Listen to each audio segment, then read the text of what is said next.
حضرت سمورہ بن جندب رضی اللہ عنہ سے روایت ہے کہ آپ علیہ السلام اکثر اپنے صحابہ سے پوچھا کرتے تھے کیا تم میں سے کسی نے کوئی خواب دیکھا ہے؟ بس آپ علیہ السلام کے سامنے کوئی شخص جو اللہ چاہتا بیان کرتا، اور ایک دوسرے دن صبح کے وقت آپ علیہ السلام نے ہمارے سامنے بیان کیا کہ رات کو میرے پاس دو آنے والے آئے، ان دونوں نے مجھ سے کہا چلیں، میں ان کے ساتھ چل پڑا۔ ہمارا گزر ایک ایسے شخص کے پاس سے ہوا جو لیٹا ہوا تھا، اور اس کے ساتھ ہی ایک دوسرا آدمی اس کے اوپر پتھر لیے کھڑا ہے۔ وہ پتھر اس کے سر پر مارتا ہے اور اس کے سر کو پش پش کر دیتا ہے۔ بس وہ پتھر وہاں سے لڑک کر دور جا گرتا ہے تو وہ پتھر کے پیچھے جاتا ہے اور اس کو پکڑ کر لاتا ہے۔ اس کے دوبارہ واپس آنے تک اس کا سر پہلے کی طرح صحیح ہو جاتا ہے۔ وہ پھر اس کی طرف لوٹتا ہے اور وہی کچھ کرتا ہے جو اس نے پہلی مرتبہ کیا تھا۔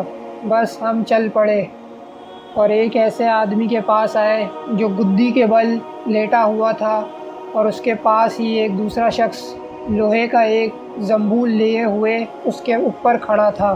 وہ اس کے چہرے کی ایک طرف آتا ہے اور اس کے جبڑے کو اس کی گدی تک چیر دیتا ہے، اس کے نتنے کو اور اس کی آنکھ کو بھی گدی تک چیر دیتا ہے۔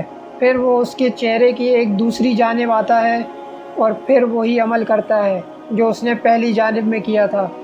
بس وہ اس کے ایک جانب سے فارغ نہیں ہو جاتا کہ دوسری جانب پہلے کی طرح صحیح ہو جاتی ہے۔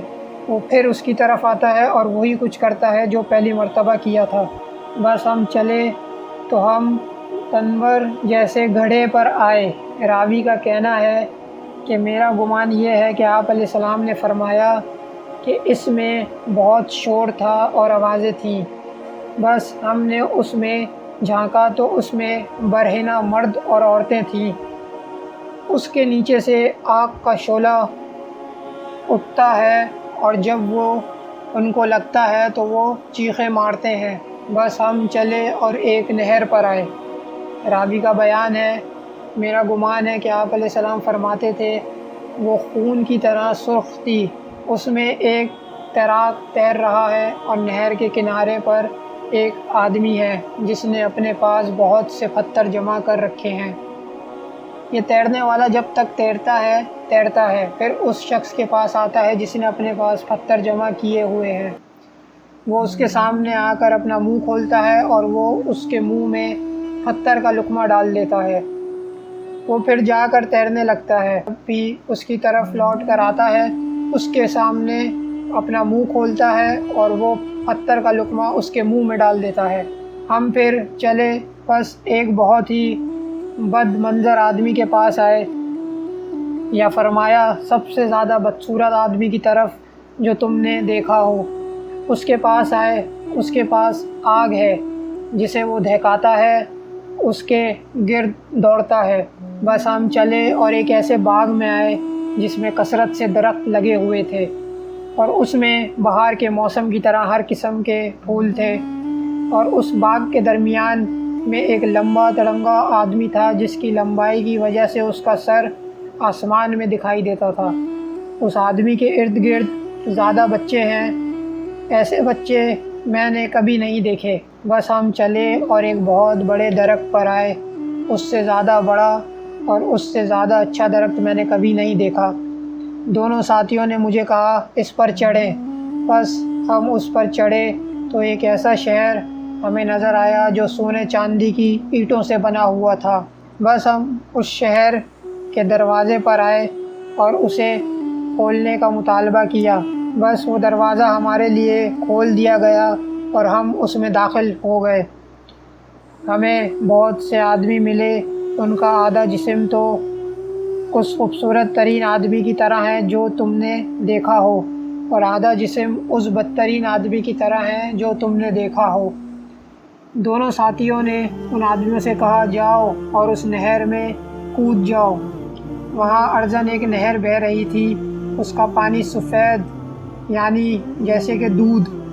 بس وہ لوگ گئے اور اس میں کود گئے۔ پھر وہ ہماری طرف واپس آئے تو ان کے آدھے جسم کی بدصورتی دور ہو چکی تھی اور بہترین صورت والے ہو گئے تھے۔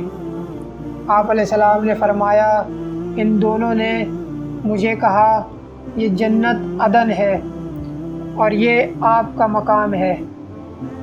میری نگاہ جو اوپر اٹھی تو سفید بادلوں کی طرح ایک محل نظر آیا۔ دونوں ساتھیوں نے مجھے کہا یہ ہے آپ کا مقام۔ میں نے ان سے کہا اللہ تعالیٰ تمہیں برکت عطا کرے، تم مجھے چھوڑ دو کہ میں اندر جاؤں۔ انہوں نے کہا لیکن ابھی نہیں، البتہ آپ علیہ السلام ہی اسی میں داخل ہوں گے، نہ کہ کوئی اور۔ میں نے ان سے عرض کیا میں نے رات کو عجیب چیزیں دیکھی، میں نے جو کچھ دیکھا ہے یہ کیا ہے؟ دونوں نے کہا گھبرائیں نہیں، ہم ابھی آپ کو بتلائے دیتے ہیں۔ وہ پہلا آدمی جس کے پاس سے آپ گزرے اور اس کا سر پتھر سے کچلا جا رہا تھا، وہ شخص ہے جو قرآن حاصل کرے اور پھر اسے چھوڑ دے، حفظ کر کے بھول جائے یا قرآن کا علم حاصل کر کے بے عمل ہو جائے اور فرض نماز پڑھے بغیر سو جائے۔ اور وہ آدمی جس کے پاس سے آپ گزرے، جس کے جبڑے کو، اس کے نتنے کو اور اس کی آنکھ کو اس کی گدی تک چیرا جا رہا تھا، یہ وہ شخص ہے جو صبح اپنے گھر سے نکلتا ہو اور جھوٹ بولتا ہو اور اس کا یہ جھوٹ دنیا کے کنارے تک پھیل جاتا ہے۔ اور وہ برہنہ مرد اور عورتیں جو تنور جیسے گھڑے میں تھیں وہ بدکار مرد اور بدکار عورتیں تھیں۔ اور وہ آدمی جس کے پاس آپ آئے وہ نہر میں تیر رہا تھا اور اس کے منہ میں پتھر کا لقمہ دیا جاتا تھا، وہ سود خور شخص تھا۔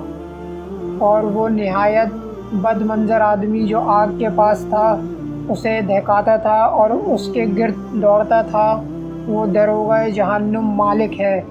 اور وہ دراز قد آدمی جو باغ میں تھا حضرت ابراہیم علیہ السلام تھے، اور وہ بچے جو ان کے ارد گرد تھے یہ تمام وہ بچے تھے جو فطرت صحیح دین پر فوت ہوئے۔ اور برقانی کی روایت میں ہے یہ وہ بچے ہیں جو فطرت پر پیدا ہوئے۔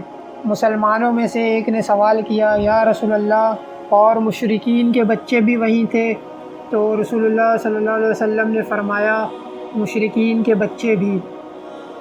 اور وہ لوگ جن کا آدھا جسم خوبصورت اور آدھا جسم بدصورت تھا یہ وہ لوگ ہیں جنہوں نے ملے جلے اعمال کیے، کچھ اعمال نیک کیے اور کچھ برے بھی، اللہ نے ان سے درگزر فرمایا۔